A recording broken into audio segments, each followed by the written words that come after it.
बिस्मिल्लाहिर्रहमानिर्रहीम।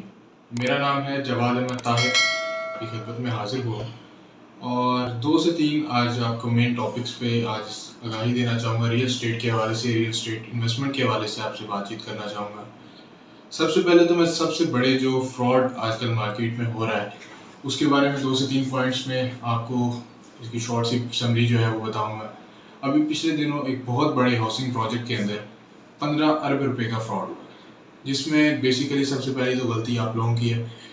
जब तक आप जैसे लालची लोग इस मार्केट में पैदा होते रहेंगे उस तरह ही नौसरबाजों का काम चलता रहेगा। ये दोनों दो तरफा काम होता है, ये कभी भी एक पार्टी मिलकर काम नहीं कर सकती। इसमें जब तक आपकी लालच जिंदा रहेगी नौसरबाज अपनी दिहाड़ी मारता रहेगा। सबसे पहले तो आपने ये चीज़ अपने अंदर से निकालनी है कि आपने हर जगह पे लालच नहीं करनी। जो चीज़ रियलिटी में पॉसिबल नहीं है कभी भी उसके ऊपर इन्वेस्टमेंट के ऊपर नहीं सोचना। 15 अरब रुपए के फ्रॉड के अंदर सबसे पहला पॉइंट आपके अंदर हाई रेंटल वैल्यूज है, जिसके अंदर प्रोजेक्ट्स के जब इंट्रोड्यूस कराया गया, उसके एनओसीज को क्लियर कराया गया, तो उसके अंदर इतने बड़े हाई रेंटल वैल्यूज आपको ऑफर की गई कि जो कि रियल लाइफ में कभी भी पॉसिबल नहीं है। लाइक अगर 1 करोड़ की इन्वेस्टमेंट है उस पर आपको 1.5 से 2 लाख रुपया रेंट आ रहा है।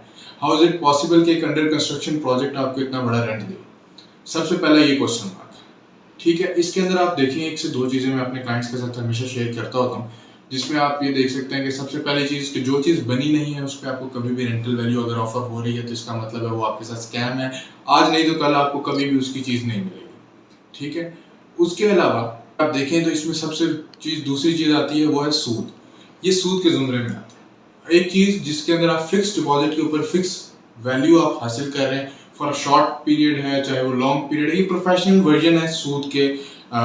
सूद में काउंट कर सकते हैं आप इसको इजीली। सूद सीधा सीधा अल्लाह पाक कुरान में फरमाता है और मफहूम इसका मैं आपके साथ शेयर करूंगा कि सूद अल्लाह पाक से जंग है और अल्लाह पाक से जंग करेंगे तो हार आप ही की होगी, इसके अलावा और किसी बंदे की हार नहीं होगी। तो इसके अंदर सबसे पहले तो ये जो सूद के लाजमात है इससे अपने आप को हमेशा दूर रखा करें। हमेशा क्लीन स्वीप साफ सुथरी सी सॉलिड चीज़ में इन्वेस्ट किया करें।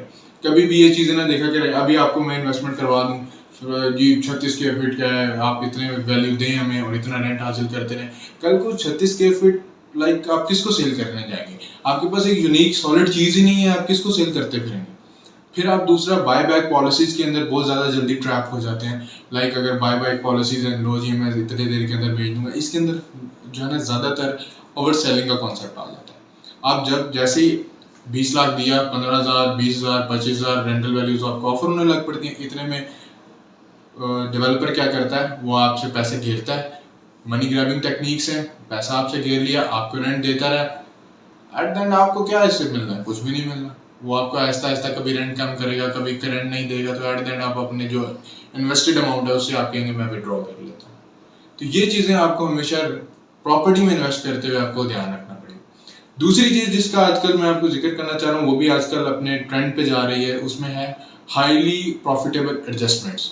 एक प्लॉट है, आपने फर्ज करें ये प्लॉट आपने लिया, 70 लाख इसकी रेंटल आपकी वैल्यू है, मार्केट वैल्यू है प्लॉट की।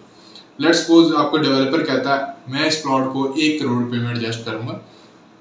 इट्स मीन कि 30 लाख उसने अपने पॉकेट से तो देना नहीं है, वो कहीं ना कहीं से देगा। और वो कहाँ से देगा? ऑब्वियसली अगर उसने कहीं से आपको प्रोवाइड करना है वो 30 लाख, तो इसका मतलब है उसको भी तो कुछ नजर आ रहा है, तो उसने आपको 30 लाख एडवांस पेमेंट की है ना। यहाँ पे अगर आपने एक चीज़ करोड़ रुपए की है ही नहीं, वो आपने करोड़ रुपए की सेल कर दी, तो वो आपको कहाँ से पैसे देगा? वो ऑब्वियसली वो भी कहीं ना कहीं स्कैम के तरीके होंगे उसके भी, और वो भी वहीं से पैसे जनरेट करेगा और आपको देगा। एट द एंड आप भी उसी स्कैम में फंसेंगे। जब वो फंसेगा तो ऑब्वियसली वो तो भाग जाएगा, उसके हर डेवलपर के वीजे लगे हुए हैं यहाँ पे, किसी का कोई फर्क नहीं पड़ता किसी को आपकी इन्वेस्टमेंट से, आपके पैसे से कि भाई वो क्या हो रहा है क्या नहीं हो रहा। इसलिए आपने इन्वेस्टमेंट करते हुए इन 2 चीज़ों के ऊपर खास तौर पे ख्याल रखना है कि भाई आपका जो प्रोजेक्ट जिसमें आप इन्वेस्टमेंट करना चाह रहे हैं अपनी रिसर्च जरूर करें। आप अपने ऑन ग्राउंड रियलिटी देखें, प्रोजेक्ट क्या आया, स्टार्ट हुआ है नहीं हुआ, कब कितने अरसे में इसकी लॉन्चिंग हो चुकी थी, कितने अरसा इसको हो चुका है, इसको डेवलपमेंट फेज में अभी तक नहीं पहुंच चुका क्या इसमें। अब पीछे जो मेरे आप प्रोजेक्ट देख रहे हैं ये हमारा अपना ज़ाती प्रोजेक्ट है, इसके अंदर हमने पिछले साल कंस्ट्रक्शन स्टार्ट की थी। अल्हम्दुलिल्लाह अभी क्लाइंट हमें, कोई भी क्लाइंट ऐसे हमें जो इंस्टॉलमेंट्स भी जमा कराने आते हैं, हम क्लियर कट बोलते हैं भाई अगर हमें आपको कंस्ट्रक्शन वर्क्स में काम नज़र नहीं आता अब इंस्टॉलमेंट अपनी वापस ले लें।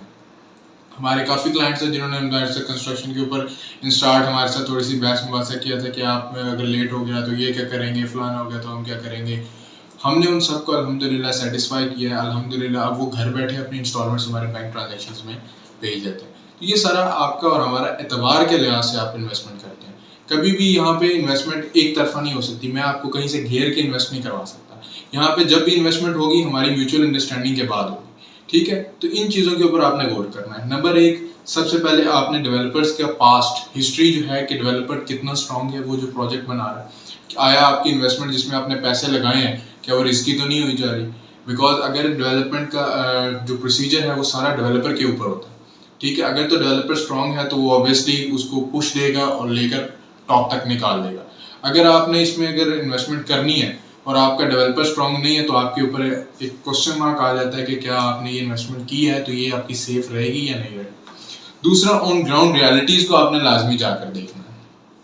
प्लॉट ले लिया, 4-5 फेंस लग गए उसके साइड पे, like this is my side, फलाना फलाना प्रोजेक्ट बन रहा है, वेल एंड गुड, प्लॉट आपके पास आ गया, प्लॉट आ गया तो अब क्या स्टार्ट भी करें ना इसको। 4-4 साल वही प्लॉट दिखा रहे हैं, भाई ये स्टार्ट हो रहा है, भैया 2-1.5 साल बाद ये डिगिंग होने लग पड़ी है, लाइक सो व्हाट, क्या करें फिर। आपने एक ट्रैक रिकॉर्ड रखा हुआ है, 3 साल में प्रोजेक्ट डिलीवर करना है, जो कि आप नहीं कर रहे। क्यों नहीं कर रहे? ये चीज़ें आपने पहले R&D करनी है, अपनी पूरी रिसर्च करनी है कि भाई आया मैं यहाँ पर पैसे लगा रहा हूँ, मुझे यहाँ पर काम होता हुआ नजर आएगा या नहीं आएगा। हाँ, अगर तो आप सिंपल से वही सूद वाले चक्रों में पढ़ रहे हैं, रेंटल वैल्यूज ले रहे हैं, फिर तो आपको फर्क ही नहीं पड़ना चाहिए। आपको घर में आते हुए 50-60 हज़ार रुपया जितने भी आपकी रेंटल वैल्यू डिसाइड हुई है वो आपको घर मिलती रहेंगी, आपको फर्क ही कोई नहीं पड़ता। बाद में वो भी भाग जाएगा, आप भी रोते फिरिएगा फिर। तीसरी चीज़ है, आप इन्वेस्टमेंट करते हुए लोकेशन एक्सपेक्ट को बहुत ज़्यादा आपने केयरफुली देखना है। चाहे वो आप शॉप खरीद रहे हैं, अपार्टमेंट खरीद रहे हैं, आप कोई प्लॉट खरीद रहे हैं, कोई भी चीज़ आप खरीद रहे हैं, आप उसमें हमेशा लोकेशन पॉइंट ऑफ व्यू के लिहाज से ज़रूर इन्वेस्ट करें। जैसा कि रियल स्टेट के अंदर आपको 3 गोल्डन रूल्स जो हैं वो इन्वेस्टमेंट के, वो हैं लोकेशन, लोकेशन एंड लोकेशन। आपने कई जगह सुना भी होगा, काफ़ी रियल्टर से सुना होगा ये चीज़। तो यहाँ पर जो प्रोजेक्ट्स हम बना रहे हैं वो अल्हम्दुलिल्लाह बहुत ही प्राइम लोकेशन के प्रोजेक्ट्स हैं।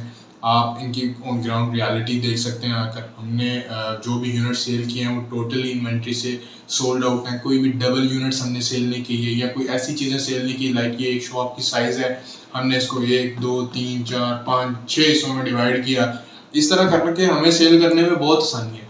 हमने ये 20 स्क्वायर फीट आपके नाम पे करना है, ये 20 अगले के नाम पे करना है, वो 20 अगले के नाम पे करना है। एट द एंड जब कोई हम कंप्लीट कर लेंगे प्रोजेक्ट, 20-20 स्क्वायर फीट की आपको शेयर होल्डिंग दे देंगे। ठीक है, एट द एंड शॉप आप पांचों के नाम पे होगी। ठीक हो गया जी। और उसमें हमें सिंपल सी ये चीज़ है कि जो भी रेंट आएगा हम आप सब पे डिवाइड कर देंगे, लेकिन आप ऑनर नहीं होंगे उस शॉप के। आप उसमें से 1/4 हिस्से, 2 से 4 टाइल्स के आप ऑनर होंगे। जिससे आपको फ़र्क क्या पड़ेगा? आपको ये फ़र्क पड़ेगा कि आपकी जब आप सेल करना चाहेंगे आपको पांचों के साथ मिलकर सेल करना पड़ेगा। आप अकेले उसके अंदर कभी भी कुछ नहीं कर सकते, या आपको वो इतना बेनिफिशियल साबित नहीं होगा एज कम्पेयर के जितना आपको होना चाहिए। तीसरी चीज़ें हैं, NOCs आपने लाजमी चेक करनी है किसी भी प्रोजेक्ट के ऊपर। हाँ, अगर तो प्रोजेक्ट ऑनगोइंग है, कंस्ट्रक्शन स्टार्टेड है, उसके ऊपर काम हो रहा है तेज़ी से और RDA कोई दखलंदाजी नहीं कर रहा, या बैरियर टाउन के सारे उसके NOCs अप्रूव्ड हैं। बिकॉज यहाँ पे बैरियर टाउन के अंदर जितने प्रोजेक्ट्स हैं वो बैरियर टाउन को NOCs अपने सबमिट कराते हैं और उसके बाद बैरियर टाउन आके RDA को सबमिट कराता है। और अभी आई थिंक एक रूल पास हुआ है जिसके थ्रू आपने म्यूनसिपल कमेटी को और TMA को भी अपने डॉक्यूमेंट सबमिट कराने हैं, एंड दैट्स इट, आपकी NOC वगैरह अप्रूव हो जाती हैं। उसमें ऐसा जितना इतना इशू नहीं है, आपकी कंस्ट्रक्शन के ऊपर वो डिफ़ॉल्ट नहीं आता। आप कंस्ट्रक्शन को ऑनगोइंग कर सकते हैं और साथ साथ आप जो है ये डॉक्यूमेंटेशन भी लीगल कर सकते हैं। मेन NOC आपकी बैरियर टाउन में बैरियर टाउन की काउंट होती है। आजकल प्राइसेस बहुत ज़्यादा अबव जा रही हैं, अबव द रेट्स जा रही हैं, जो कि हमने प्रोजेक्ट जब स्टार्ट किया था तब हमें 100 पे सरिया जो मिल रहा था आज हमें 235 पे मिल रहा है। तो इट्स अप्रॉक्सीमेटली 135% जो है वो आप कह सकते हैं कि इंक्रीज़ आया है सरिये के रेट के अंदर। तो इसकी वजह से इन्फ्लेशन आएगी, इन्फ्लेशन में हर चीज़ जो है अप एंड डाउन होते रहते हैं। तो इसमें ये नहीं है कि रियल एस्टेट की मार्केट कभी भी डिस्टर्ब होगी। हाँ, हर चीज़ में अप एंड डाउन आते रहते हैं, कभी अप चलेगी मार्केट, कभी डाउन आ गई। लाइक अभी अगर डाउन है, ईद के बाद possibly everyone is thinking that market जो है वो अप जाएगी, और ऑब्वियसली इंशाल्लाह हम भी दुआ करते हैं मार्केट अप जाए। तो time to time market increase करेगी। रियल एस्टेट की मार्केट कभी भी गिरती नहीं है, ये बिल्कुल ही आप कह लें डेड नहीं हो। रियल एस्टेट की मार्केट बूम करेगी, हाँ कुछ अरसे के लिए उसमें थोड़ा सा फ्लक्चुएशन आती है, उसमें अप एंड डाउन आते रहते हैं। उसके बाद एक टाइम ऐसा आता है कि वो बूस्ट क्रिएट होता है और निकल जाती है। सीमेंट के रेट इसी तरह आप देख लें, बोरी किधर 935 तक गैस तकरीबन पहुंच चुकी है। इसी तरह आपकी करंट मार्केट जो है वो अभी डाउन है, ठीक है। ईद के बाद इंशाल्लाह हम अल्लाह पाक से दुआ कर रहे हैं कि जो मार्केट है वो स्टेबिलिटी की तरफ मूव करें, स्लोली एंड ग्रेजुअली ये मार्केट जो है वो इंक्रीज़ की तरफ जाएगी इंशाल्लाह। इसमें डॉलर रेट जो है वो बहुत बड़ा रोल जो है इम्पेक्ट कर रहा है। जैसे जैसे डॉलर इंक्रीज़ करेगा आपका रुपीज़ गिरेगा तो इसमें ओवरसीज़ पाकिस्तानियों के लिए ये होता है कि अब ये एज़ ऑफ नाउ हमारे लिए ये है कि एक बेशर्मी की बात है कि हम कह रहे हैं कि डॉलर इंक्रीज़ हो रहा है तो हमें फ़ायदा है, लेकिन एट द एंड ये हमें ही नुकसान है, हमारी अपनी करेंसी का नुकसान है। नुकसान ऐसे है कि जब हमारा डॉलर इंक्रीज़ करेगा, प्राइस ऑफ रुपी जो है वो गिरेगी। जहाँ पे आपको $1 का $1 जो है वो 211 रुपये मिल रहा था, अब 207 पे आया हुआ है। इन सम पास्ट अगर आप देखें तो वो आपको 100 रुपये पे मिलता था, 90s पे मिलता था, तो डबल हो चुका है आप कह सकते हैं। तो इसमें इन्वेस्टमेंट का ऐसे है कि आप अगर कल पहले अगर आप भेज रहे थे, अगर हम कहें आप सिंपल इज़ दैट कि आप $100 भेज रहे थे, जो कि आप बनता है 207 के हिसाब से। पहले आपने भेजा था $100 तो 20, अब 20,000 बन रहा है। जबकि पहले अगर आप उसको कंपेयर करें $100 के साथ तो वो आपका तकरीबन 160 के हिसाब से करें तो 16,000, मतलब 4,000 का आपको तो एट द एंड प्रॉफिट ही है। तो आप इन चीज़ों के ऊपर गौर करें, अपने इन्वेस्टमेंट्स को हमारे साथ सेफ बनाएं। हमारा जो प्रोजेक्ट्स हैं उसकी FPR MNST स्कीम से अप्रूव्ड हैं, हमारे प्रोजेक्ट्स की NOCs अप्रूव्ड हैं, ऑन गोइंग कंस्ट्रक्शंस आप देख सकते हैं आकर ऑन लाइव। हम जो है वो ईच एंड एवरी फेज़ जो प्रोजेक्ट का हमारा आता है, कहीं ना कहीं हम स्लैब डाल रहे हैं, कोई पिलर्स की कंक्रीट कर रहे हैं, तो हम ऑब्वियसली अपने पेजेस से लाइव आते हैं ताकि आप लोगों को एक अप टू डेट रख सकें हमारे प्रोजेक्ट्स पे क्या चल रहा है। बैलेंस ऑफ मार्केट के बारे में बात करेंगे कि मार्केट बैलेंस कब होगी, स्टेबिलिटी की तरफ मूव करने जा तो रही है लेकिन कब तक। इसमें बहुत बड़े क्वेश्चन है, 2 से 3 ये है कि ईद के बाद ये पॉसिबिलिटी नज़र आ रही है। IMF आपका काफ़ी जो है तक अमाउंट आपकी रिलीज़ कर रही है, कतर से काफ़ी इन्वेस्टमेंट्स आ रही हैं आपके पास। अभी आपने सऊदीया से भी 3 पॉइंट समथिंग ट्रिलियन जो है वो as a loan money count करके IMF को देना, तो इससे काफ़ी हद तक आपके ऊपर जो प्रेशर है वो इन्फ्लेशन का जो है वो कम होगा और उसके बाद आपकी market slowly and gradually increase करेगी। तो ये सारी बातें बताने का आप लोगों को मकसद ये है कि आपका पैसा है, ये आपने देखना है। आपका कोई भी यहाँ पर नहीं बैठा हुआ जो आपके पैसे को खुद अपना पैसा समझ के करेगा। आपने अपनी R&D अपनी रिसर्च करनी है, उसके बाद ही अपने इन्वेस्टमेंट की तरफ आना है। हाँ, जो प्रोजेक्ट सेफ हैं उनका हम आपको ज़रूर बताते रहेंगे। आप फिर भी अगर कोई आपको उसमें कुछ दुश्वारी पेश हो रही है, कोई मसले आ रहे हैं, कोई आप अपने एंड पे रिसर्च करना चाह रहे हैं प्रोजेक्ट्स के बारे में, डेवलपर्स के बारे में, गो अहेड, हमारी तरफ से पूरी आपको इजाज़त है। आप हमारी पूरी रिसर्च करें, हमारा पूरा ट्रैक रिकॉर्ड देखें, हम पूरी आपको इजाज़त देते हैं इस बारे में।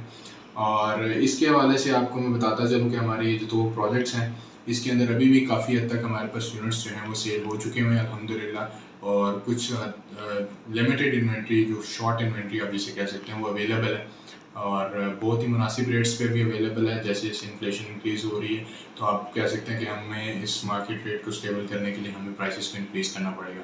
तो आप अभी भी आएँ और हमारे साथ इन्वेस्ट करें, हमारे साथ अपनी प्रॉपर्टीज़ को बाई करें, क्योंकि हम वो चीज़ नहीं बेच रहे शेयर्ड स्पेसेस जिसे आप कहते हैं, हम एक टोटली प्योर चीज़ बेच रहे हैं, solid pre defined and very good चीज़ जो हम आप कह सकते हैं हम वो बेच रहे हैं। और ये वो चीज़ें हैं जो आपको फ्यूचर में आप कहेंगे कि यार मेरा वो कदम जो मैं उस तरफ अगर ले लेता तो दो टाइलों से बेहतर था कि मैं एक 2 टाइलों की बनी हुई 4 दीवारी शॉप खरीदता तो ज़्यादा बेहतर था।